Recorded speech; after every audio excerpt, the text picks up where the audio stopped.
नमस्कार श्रोते मित्र हो. कथारस सादर करीत आहे प्रतिभावंत लेखक श्री ना पेंडसे लिखित कादंबरी रथचक्र. प्रकरण 14. दुखावलेल्या मनानं ती घराची वाट चालत होती. गावी नाही एवढा मान नवऱ्याला ह्या ठिकाणी आहे हे स्वतःला ती बजावित होती. ते पटवून घेताना तिला कष्ट पडत होते. अतिशय नाराज झाली होती. श्वास रोखून उचकी आवरावी त्याप्रमाणे तिने इतका वेळ केलं होतं. रस्त्यावर आली आणि तिला उर्मी आवरेना. लग्न झाल्यापासूनचं आयुष्य तिनं समोर उभं केलं. माळवालीच्या डोक्यावर हापटून तिला जाब विचारावा. कृतज्ञ राहावं असं या आयुष्यात काय आहे ते दाखवा असं तिला वाटलं. तो विचार तिनं अलगद बाजूला गेला. काय उपयोग आहे आपल्या निषेधाचा?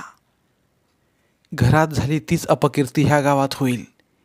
निषेध तर बाजूला राहिला, पण तिला इतरांच्या सुरात सूर मिळवायला हवा होता.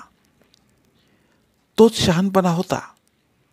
ज्यांना आच लागली नाही अशा लोकांच्या घोळक्यात ती सापडली होती. जरा वेळापूर्वी तिनं रडण्याचं नाटक केलं ते तिला आठवलं. स्वतःचीच तिला दया आली. आत्तापर्यंत ती खोटं आयुष्य जगत आली. तिला आशा वाटत होती तालुक्याला आल्यावर आपल्या मागची ही साडेसाती जाईल. गावड्या गावातील मुलगा पहिला आला, पण एक बाई त्याचा उल्लेख करेल तर शपथ. सगळ्या तिच्या नवऱ्याच्या कौतुकात दंग होत्या. तिचं दुर्दैव बलवत्तर यात शंका नव्हती. आयुष्यभर तिनं ज्याची घृणा केली त्याच्या पुण्याईवर तिला जगावं लागणार होतं. काकांचे शब्द तिला आठवले. तुझ्या मागं उभी असलेली पुण्याई मोठी आहे. खरोखरच असं आहे की काय? तिला आता शंका येऊ लागली. हे सगळे मूर्ख आणि आपण तेवढ्या शहाण्या? ती कच खाऊ लागली. लखनौच्या दिराचं स्मरण तिला झालं. भाऊ मेला म्हणण्यापर्यंत त्यानं मजल मारली, पण अखेरीस फेकून देऊ नाही तर आणखी कसे देऊ? भावांच्या स्वाधीन 250 रुपये तर केलं. त्यालाही आपला भाऊ परत यायला हवा होता. त्या विपरीत वागण्यातून अन्य अर्थच निघत नव्हता. मुलगा 2 वर्षात मॅट्रिक होणार, नवराही 2च वर्षांनी परत येणार. तो योगायोग तिला जाणवला. लखनौवाल्याचं वागणं, नवऱ्याचा अज्ञातवास, तिचं तालुक्याला येणं, स्वतंत्रपणे घडत असलेल्या ह्या घटनात संवाद आहे असं तिला वाटू लागलं. आपलं येणं नवऱ्यानं मुद्दाम तर लांबवलं नाही. तो येता तर ती तालुक्याला येणं शक्य नव्हतं. नवरा त्या माळवालीकडेच का उतरला?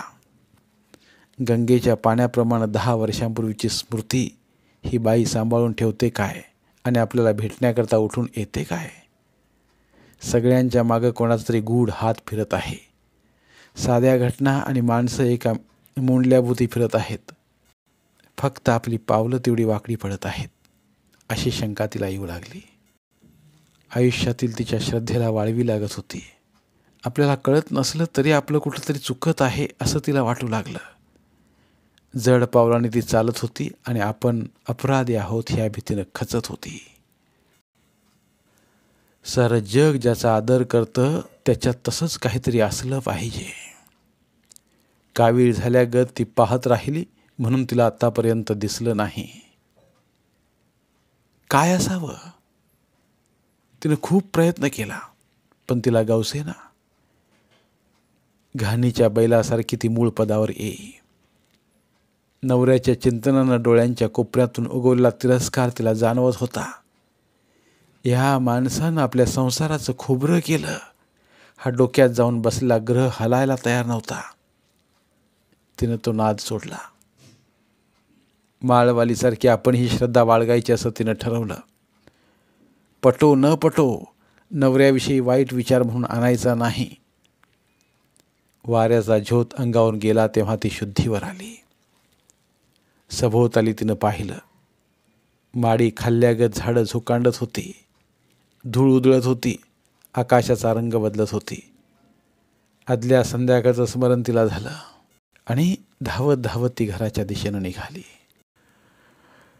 रात्री अंथरुणावर पडली तेव्हा डोक्यातलं वादळ शांत झालं होतं. आपलं काही चुकलं हे तिला अजूनही पटत नव्हतं, पण तो विचारच आता करायचा नाही. श्रद्धावान व्हायचं असं तिनं ठरवलं. नवरा पळाला तेव्हा काही दिवस असलंच एक नाटक तिनं केलं होतं. चेहऱ्याला फसलेला हा डोंबा आपल्याला विद्रूप करीत आहे हे लक्षात येताच ते नाटक तिनं आवर्त घेतलं. 10 वर्षांपूर्वी आपलं हसू झालं याचंच विस्मरण आज तिला पडलं. नवीन नाटकाचे बेत ती नव्या उमेदीने करीत होती. त्या भरातच गावाहून तिनं नवऱ्याचा फोटो आणायचं ठरवलं. आज उद्या केव्हा तरी गावातील बायका मौनीबुवाच्या बायकोच्या समाचाराकरता येणार. घरात नवऱ्याचा कसलाच ठाव ठिकाणा नाही असं आढळलं तर त्यांना काय वाटेल. सकाळी उठल्याबरोबर फोटोच्या तजवीजीला ती लागणार होती. लखनौहून तू पळून आला आणि लगेच केव्हा तरी काढलेला एक फोटो घरी होता. तो होता त्यापेक्षाही फोटोत वेंधळा दिसे. ओटीवरून जाता येता निर्धारण ती तो टाळीत असे. तो फोटो आता तिनं तालुक्याला आणायचं ठरवलं. देवाऱ्यात ठेवून ती त्याची पूजा करणार होती. वास्तविक ही गोष्ट तिनं अगोदरच करायला हवी होती. सगळ्यांची तोंड बंद झाली असती. थोरलीलाही बरं वाटलं असतं. एकटी राहायला सवाकली असं ठकीविषयी बोलत. आपल्या अपरोक्ष घरात आपली अशीच संभावना होत असेल हे ती जाणून होती. इतके दिवस तिला त्याची दिक्कत वाटली नाही. ह्या माणसांना बोलायला काय जातं, परत दुःख शीतळ ह्या भावनेनं ती पाहत होती. कोणत्या का कारणानं असे ना तिनं ठकीचाच रस्ता धरला होता. तो रस्ता नेईल तिकडे जाण्याचा बेगुमानपणा ठकीजवळ होता. तिच्याजवळ होता का? कोणातरी परक्याची शय्या शोभत करण्याची कल्पना तिला किळसवाणी वाटली आणि मग आपल्या तुलनेनं ठकी क्षुद्र आहे असं तिला वाटलं. पावित्र्याचा अहंकारी साक्षात्कार ती अनुभवत होती. नवऱ्याविषयी काही वाटो, गेल्या 10 वर्षात स्वप्नात ही परपुरुषाचा विचार तिला शिवला नव्हता. निवांत अवकाशाला हवेचा दाब जाणवावा तसं तिला झालं. केवढी ही शक्ती! 2 वर्षांनी नवरा येईल तेव्हा ताट मांडून त्याला ती सामोरी जाणार होती. सीतेसारखं दिव्य करायचा प्रसंग तिच्यावर येता तर ती डरणार नव्हती. पावित्र्याची पुण्याई तिच्या पदरी होती. त्या जाणीवेनं ती फुलून निघाली. मास्तरांकडे निघालास? हो. आज गेला नाहीस तर चालेल का? नाही. कोर्टातल्या साक्षीदारासारखी त्याची उत्तरं तिच्या सरावातली होती. त्या उत्तराने ती नेहमी नाउमेद होई. आज ती शांतपणे म्हणाली, गावाला जायला हवं होतं. तो थबकला आणि तिच्याकडे पाहत राहिला. ओटीवरचा फोटो आणायचा होता. हवं तर ऐक, नाहीतर सोडून दे अशा स्वरात ती बोलली. तिच्या अधांतरी बोलण्यानं तो बुचकळ्यात पडला आणि तिच्या पुढील बोलण्याची वाट पाहत राहिला. त्याचा बदललेला चेहरा तिला जाणवत होता, पण त्याला नेमकं काय वाटत आहे याचा अंदाज तिला येत नव्हता. अनोळखी पाण्याचा तळ रापीत पावलं टाकावीत त्याप्रमाणे ती एक एक वाक्य फेकीत होती. पूजा करायला हवा आहे. जाणार आहेस का? त्याच्या जीवनीच्या कोपऱ्यातून हसू डोकावत होतं. पाठोपाठ त्याचे डोळे भरून येत होते. वाहना काढून तो ओटीवरच्या पायठणीवर येऊन बसला. त्याचा विचार काय होता? सुन्न होऊन त्याच्याकडे ती पाहतच राहिली. नाहीतर असू देत, थोटीला सांगेन, ती म्हणाली. ढोपरात मान घालून तो बसला. त्या मुलाचा तिला अजून अंत लागत नव्हता. वास्तविक त्याच्याजवळ हा विषय काढण्याची गरजच नव्हती. जातो म्हणता तरी तेवढ्याकरता 8 आणे खर्च करावे की नाही प्रश्न पडला असता. कोणाबरोबर तरी मागवून घेणं हाच सरळ व्यवहार होता. त्या विषयावर पडदा टाकण्याकरता कळशी घेऊन ती विहिरीवर जायला निघाली. इतक्यात तो काहीतरी पुटपुटला. तिला नीट ऐकू आलं नाही. काय म्हणालास? मिळायचा नाही. कशावरून? मी मागितला होता. तर राबता राबता छातीवर पाण्यात जाऊन पडावं तसं तिला झालं. आता हा मुलगा बाहेर गेला तर बरं असं तिला वाटलं. त्याच्या बाजूला ती जाऊन बसली. काही सुचेना तेव्हा ढुंगणाच्या आधाराने शरीराला झोके देऊ लागली. मुलगा डोळे पुसू लागला. ती थबकली. खरोखरच तो रडत होता तर. त्यानं डोळे पुसले आणि तिच्याकडे पाहून हसला. आपल्या नजरेवर तिचा विश्वास बसेना. त्या हसण्यातील प्रसन्नता तिला पृथ्वी मोलाची वाटली. हसताना तो हुबेहूब नवऱ्यासारखा दिसतो ही गोष्ट सुद्धा त्या क्षणी तिला खटकली नाही. त्यानंतर 8 दिवसांनी तिच्या घरात नवऱ्याच्या पादुका आल्या. चांदीच्या पादुका आणण्याची कल्पना मुलग्याची होती. पंचामृती पूजा घेऊन ती देवापुढे बसली आणि खिन्न झाली. आत्तापर्यंत ती कोणाला हार गेली नाही. रुजवातींना डरली नाही. सगळ्यांच्या नाकावर टिच्चून तालुक्याला आली. आज ती निर्भेळ पराभव पदरात घेत होती. आपल्या भावना कोंडून तिनं नवऱ्याच्या पादुकावर पाणी ओतलं आणि पुसण्याकरता त्या पदरात घेतल्या. त्याच्या पायांच्या जळवाताचं स्मरण तिला झालं. त्याच्या एका आजारात पायांना तेल लावताना तिनं तो प्रथम पाहिला आणि शहारलीच. दोन्ही खोटांची चाळण झाली होती. त्याचे पाय चोपण्यासारखे सपाट आहेत त्याचाही शोध तिला त्याच वेळी लागला होता. सपाट पायाची माणसं अभागी असतात असं तिनं ऐकलं होतं. ते सगळं दुर्भाग्य तिच्या खांद्यावर टाकून नवरा मोकळा झाला होता. संसाराच्या पाण्यात डुंबून कोरड्या राहिलेल्या ह्या माणसाला अभागी कसं म्हणायचं. बायकापुरांची विवंचना कधी करावी लागली नाही. बापाच्या मायेविना पोरं वाढवायची थांबली नाहीत. एवढं करून त्याची कीर्ती तालुक्याला येऊन थडकली. तो उपास करीत होता. बोलत नव्हता. उन्हातान्हात वणवणत होता. पण कोणाकरता?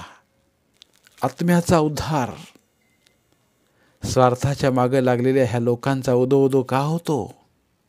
गुंजभर पुण्यसुद्धा तो कोणाला देणार नव्हता. इतकं किळसवानं धन दुसरं कोणतं नसेल असं तिला वाटलं. तिची पोरं ती स्वतः लाचारनं जगत होती. त्यावेळी हे पुण्य कुठं झोपा काढीत होतं? तालुक्याला येताना तिचं रक्त आटलं त्यावेळी ही पुण्याई काय करत होती? मलईच्या वेळी हात पुढं करणारी ही पुण्याई. किती वेळ धुतेस आई? मुलाच्या प्रश्नानं ती शुद्धीवर आली. त्याच्याकडे वळून ती हसत म्हणाली, अरे पहिलाच दिवस ना. पहिला पाऊस आला की लोकांची नजर नदीवर खिळून राही. भरतीच्या वेळा सगळ्यांना पाठ होत्या. वर कुठेतरी पाणी पडे आणि भरती गाठून तालुक्याशी आलं की सगळं सरळ गावात शिरे. काठावर राखण बसे. गावात दौंडी फिरे. पाणी भरायला लागलं. लोक जेवणं उरकीत, चीजवस्तू माळ्यावर टाकीत आणि पाण्याची वाट पाहत बसत. काठावरच्या लोकांकडे उंच पायांची खाटली होती. गेली 2 वर्षे गावात पाणी आलं नव्हतं. रांगेनं 3 वर्षे रीती गेली. असं आत्तापर्यंत कधी झालं नाही. यावर्षी 3ही वर्षांचा हिशेब एकदम चुकता होणार होता. सगळ्यांच्या तोंडी तोच एक विषय होता. गावात पाणी शिरतं कोठून, खोलगट भाग कुठले याची माहिती पोराटोरांपासून सगळ्यांना होती. पूर येतो आहे अशी जणू कोणाबरोबर तरी चिठ्ठी आली होती. 15-20 वर्षांपूर्वी याद राहावे असा पूर आला. लोक गाफील सापडले. गुरं माणसं दगावली. घरं धुवून निघाली. सगळे त्या पुराच्या आठवणी काढीत होते. आत्तापर्यंत तिच्या कानावर त्यासंबंधी काहीच कसं आलं नाही. मास्तरीन बाईंकडे विजांचा विषय निघाला, पण पुराबद्दल कोणी काही बोललं नाही. ब्राह्मण आळी उंचावर होती. पुराचा उपसर्ग त्या ठिकाणी कमी होईल ही भाग्यवान माणसं बहुधा त्यामुळे गप्प असावीत. गावातल्या सगळ्या जागा सोडून ती नदीच्या उंबऱ्याशी कोठे आली. त्या जागेला थोटीनं नाक मुरडलं तेव्हा तिनं ते फारसं मनावर घेतलं नाही. काकांविषयी थोटी कधीच धड बोलली नाही, पण आता तिचा शहाणपणा तिला पटू लागला. तिनं ओटीकडे पाहिलं. ओटी इतकी उंच आहे हे आत्तापर्यंत तिच्या लक्षात आलं नव्हतं. ओटीच्या जोत्याला ती खेटून उभी राहिली. जोतं तिच्या खांद्याशी लागत होतं. ती उठली आणि ओटी दरवाजाशी गेली. माझघर त्याच्यापेक्षा उंच होतं. घडवंच्यावर दुकानाचं सामान रिचवलेलं होतं. काही क्षणांपूर्वी वाणी एवढा मूर्ख कसा म्हणून ती अचंबा करीत होती. आता वाणी शहाणा ठरला, पण प्रसंग आला तर तिनं कोणाच्या तोंडाकडे पाहावं याचं उत्तर तिला मिळालं नाही. पाऊस आला.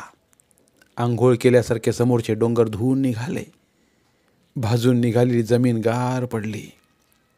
तिच्या कुशीतून नाजूक कोंब वर येऊ लागले.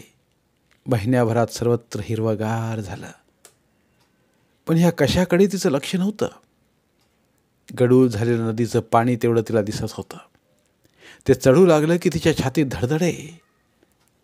आषाढ गेला, श्रावण गेला, गणपती जवळ येऊ लागले आणि एक दिवस तिच्या कानावर बातमी आली, आता पूर येत नाही.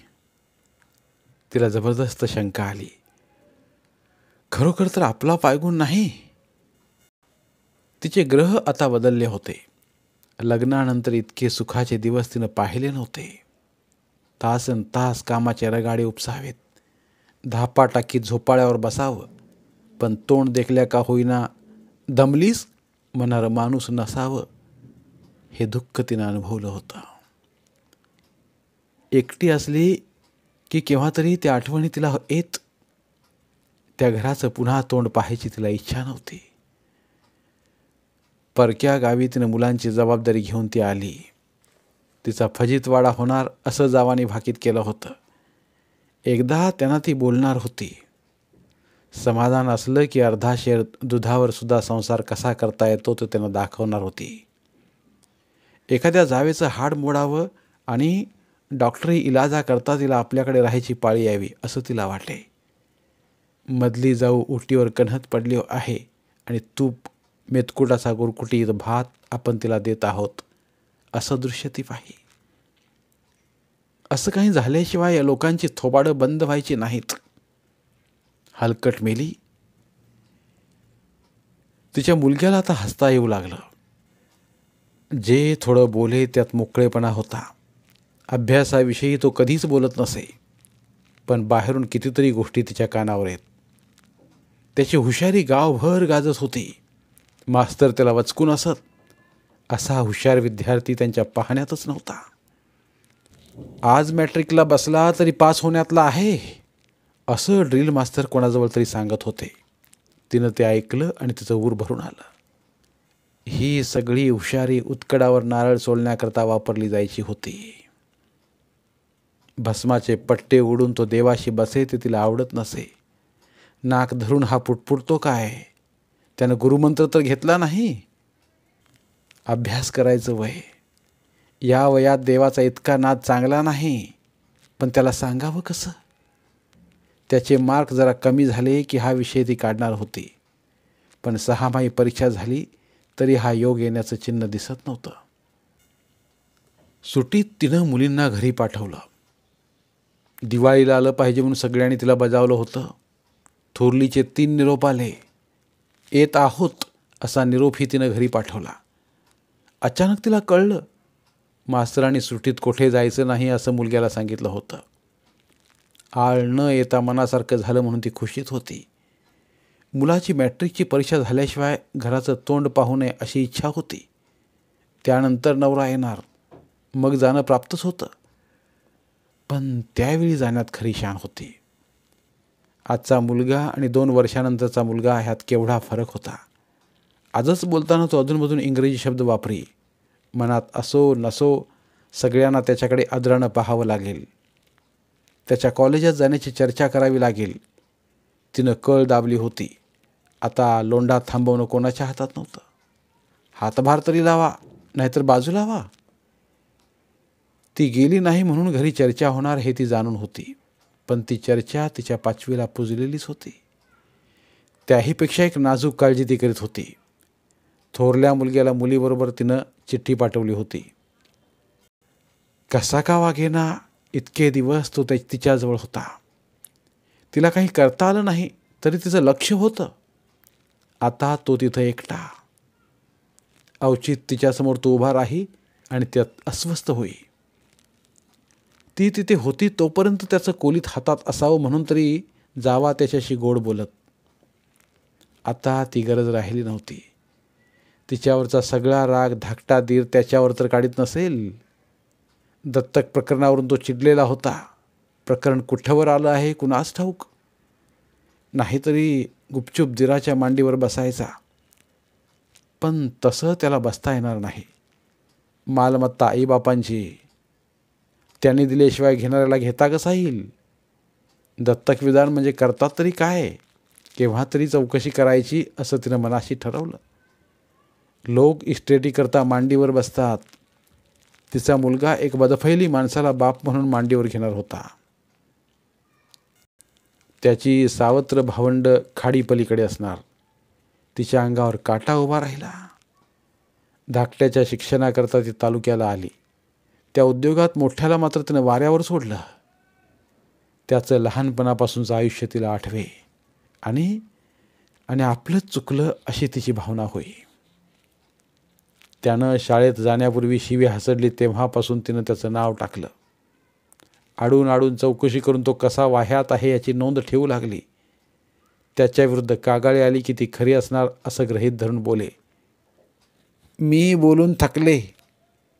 तुम्ही आणि तो काय ते परस्पर पाहून घ्या. जावांशी वागावं तसंच ती पोराशी वागत आली. ती तालुक्याला जायला निघाली तरी त्यानं ढुंकून तिच्याकडे पाहिलं नाही. काय म्हणून पाहावं. तिनं कुठे त्याला विश्वासात घेतलं होतं. वास्तविक सर्वांच्या आधी त्याच्याजवळ तिनं विषय काढायचा, त्याचा विचार घ्यायचा. त्यानं आपण होऊन विचारावं ही तिची अपेक्षा तिला आता आडदांडपणाची वाटत होती. ती गावाहून निघाली तेव्हा तात्पुरतं का होईना जावांना वाईट वाटलं. पहाटे 4 वाजल्यापासून सारे उठले, पण होडी यायची वेळ झाली तरी त्याचा पत्ता नव्हता. गोट्यापासच्या पडवीत त्याची झोपायची जागा होती. शेवटच्या क्षणापर्यंत वाट पाहून अखेरीस ती तिकडे गेली. अर्धे कुल्ले उघडे, शरीराची पुरचुंडी, कोपरात डोकं खुपसलेलं, अशा अवस्थेत तो गाढ झोपला होता. पाठीमागून नेट लावून तिनं त्याला बसलं केलं.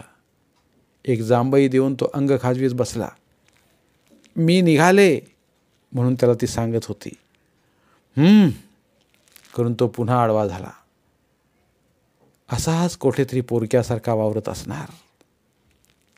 वाटेल ते करून त्याला तालुक्यास आणायचं असं तिच्या मनानं घेतलं. त्यानं पोटाचा काहीतरी उद्योग शिकावा अशी तिची इच्छा होती. लागेल ती मदत करायला ती तयार होती. तो काहीतरी बयाद सांगेल आणि येणार नाही हेही तिला माहीत होतं. काय केलं असता तो येईल.